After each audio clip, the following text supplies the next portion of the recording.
is the opportunity for the representative of the 1st Cavalry Division, a proud organization to which I pay special homage.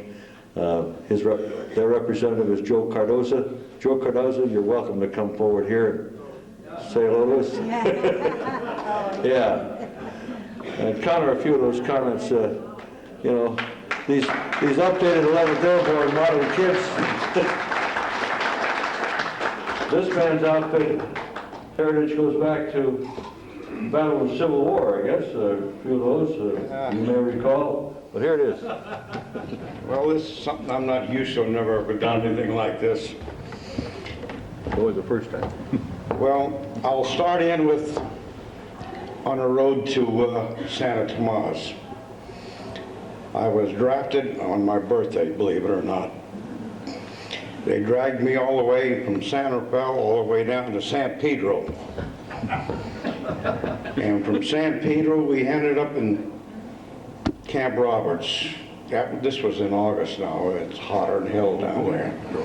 I had my basic training on 37 millimeter anti-tank gun. That was 16 weeks of hell there. So when that was all over, they packed a whole bunch of us in a 6x6 and nobody knew anybody. So I piped up and I says, what did you do when you was a civilian? We were all truck drivers. I was a Teamster all my life. And we got all shipped down to Camp San Luis Obispo, which was the 7th Division. And we're forming a new category, getting ready for the big push. So, being a truck driver, and I know all about equipment and everything, I was made a T5, a glorified corporal, they call it. And I taught guys how to drive Jeeps, Amtraks, half-tracks, weapons carriers, how to grease them, and all that. When this was all over, the 7th Division went out to the desert. General Patton was the old blood and guts Patton there. We had a big maneuver out there playing war, you know, and everything, and that lasted a while. That was 106, 10, 15 degrees out there. When that was all over, we come back into San Luis Obispo. So the 7th Recon, which I was then, was busted up, and they shipped the 7th Division to the Aleutians, from the hot desert to the Aleutians. That's the Army way. We went to Fort Bliss, and we were called the 3rd Recon. They were regrouping there and everything. Just got rid of all the horses, and they started mechanizing it, and they were called the 3rd Recon. So from there, we had our maneuvers and everything there, and we went to Australia. We helped build a camp there called Camp Strathfinder. In fact, they're having this year a big reunion back there. The fair, Australia is having their centennial fair, and they have trips going out there. A lot of the cavalry guys are going there. It's pretty expensive, but from there, after all this in Australia, we headed for New Guinea. We had some more training and everything, and before we knew it, we landed in the Admiralty Islands. The Japs were there. They had an airfield there called the Mamoti Airstrip. That's when the big battle reel started. That's where the 1st Cavalry got in there, their first battle. And man, it was quite a battle. In fact, the 40th CBs were with us. A lot of them were killed there and everything. And when we landed in Admiralty Islands, they call it Mamoti Airstrip, there's a whole bunch of English Indians. They were Hindu Indians. I think they were. Yeah, they were dressed all in purple. Big, tall fellas, real fellas. It was about 18 of them there that were freed by the 1st Cavalry Division. And then our outfit here, there was when we landed in the Admiralty Islands, there was a harbor there called Seattle Harbor, and there was 3 little islands going into it, and there was our group, the recon, they sent 3 different platoons out to these islands. I was one that went to one island. Talk about being scared. We went to one island, there was nothing there. Another group went to an island, there was nothing there. And the third group never did show up, never come back. They run into these Jap Marines, they just got blown off. So General Swift, when we got back, he asked the captain of our recon outfit if I would go out on a PT boat to the PT tender to see what the hell was going on out there. And we kept patrolling back and forth. This PT tender blasted the island. They knew there was a lot of Japs there. And so he says, well, let's go in. He says, well, let's make one more round. So it happened, one of our fellows was still swimming out there. He was there about 6 hours. You know, I took a trip back east. He was from Massachusetts. I don't think it was in Massachusetts. I guess that's what it was, yeah. And he was a young kid. He was real strong. Man, he was all sunburnt and everything, but he always thanked me for saving his life, you know. And I, you know, what the hell, it was one of those things that happened. So then we went over to, from there we went to made the landing in Lady. That was our second landing with the 1st Cavalry Division. And we landed there, and God, there was the 24th Division, the 7th Division, and the 1st Cavalry Division all landed there. In fact, my old buddies from the recon, I met them there on a patrol. We were directing artillery on this mountain. I run into some of the fellows from the recon. That was quite a thing, you know. When that was all over, we went over to an island called, what the hell was it? It was a small island. We had them up patrolled and everything. At the same time when we landed there, they had this big midway battle going on with the Army and the Navy there, the Japs. So that's why we were in the ambush, so they could clear the strips there. Then from there, that was the big push up to Lingayen Gulf on our way to Santo Tomas. That was February the 27th, I think we landed there. And I'll never forget that landing there.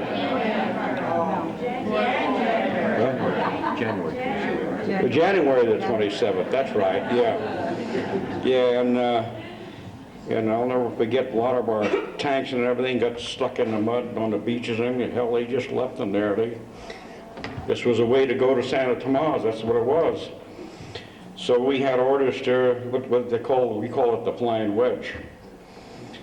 And it was the recon and the cavalry and tanks and the 5th Cavalry Regiment on a group down, and we just blasted our way down. It was night and day going down. In fact, they blew out bridges and everything going down, and some of the tanks had to pull the trucks over, and the engineers finally put pontoon bridges.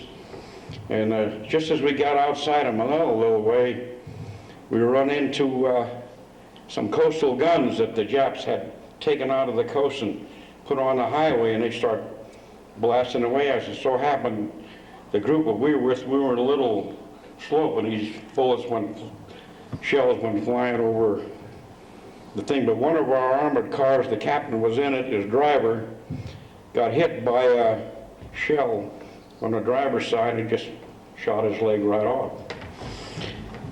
So that was the end of him in the service. He got to go home with that. But now we run into a lot of resistance going down. There's Japanese, in fact, they hid in the cemeteries behind these, shooting at us and everything. And then at night, they went into Santo Tomas. In fact, the Japs were burning up buildings and everything, and these tanks blasted the gate. It was called the Georgia Peach and the Baltic, Basic Baltic, yeah.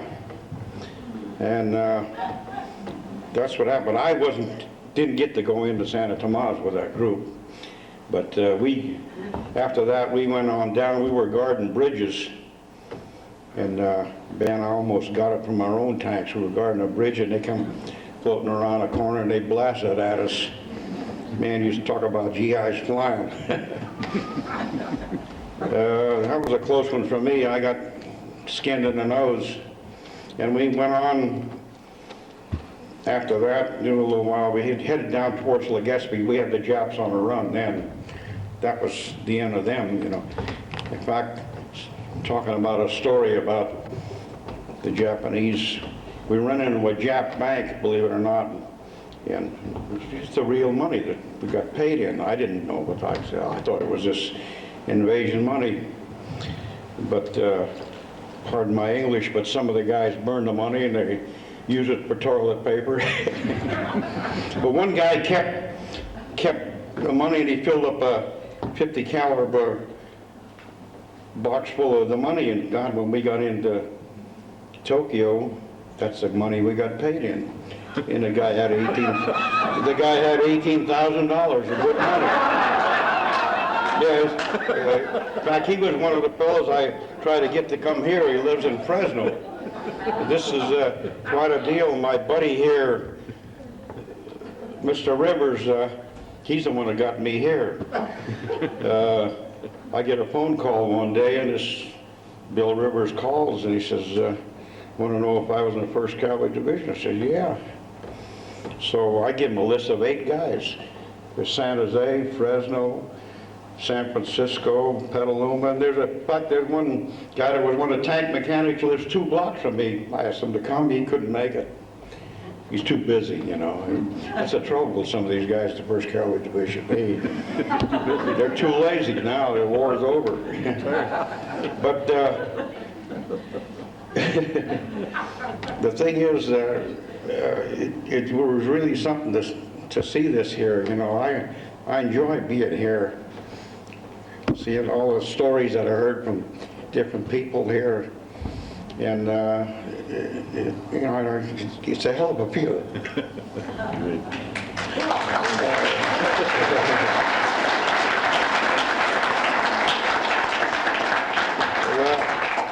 And from the Philippines, most of the guys got mustered out. I was one of the guys that didn't have enough time in, so I had to stay in a little longer. In fact, I cried when a lot of these guys left. It just hurt me, you know. So we were getting ready to go to make the big landing in Japan. And in fact, we had a big typhoon before we went up there. And we were on our way, and in fact, I was on this Liberty ship. It was 2 ships away from the Missouri when my young friend Tojo signed peace. And then we went into Yokohama, and we landed there, and what amazed me when we got there, how the Japanese had all the blasting all cleaned up, and they were growing gardens. That's how people there are industrious. But when we left the Philippines, hell, it still looked like the day we landed there. I mean, nobody cleaned up. I mean, that was the difference between left a lot of litter. The two countries, yeah. And this is... Back to Filipinos. Yeah.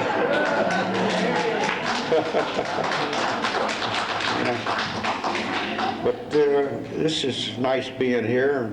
Thank you very much. Thank you, Joe. Thank you, Joe. We really appreciate your contribution. You know, Joe was talking about being dragged from Santa Fe to San Pedro. We heard about the 11th Airborne all volunteers, and we heard about the regular Army being filled with draftees. There was a time, I think, when before they drafted you, you wanted to be sure when you got back, your employer would keep your job for you open. Wasn't that right, Joe? Yeah, you betcha. He was a Teamster before, he was a Teamster during, and he was a Teamster after. Right, Joe? Okay.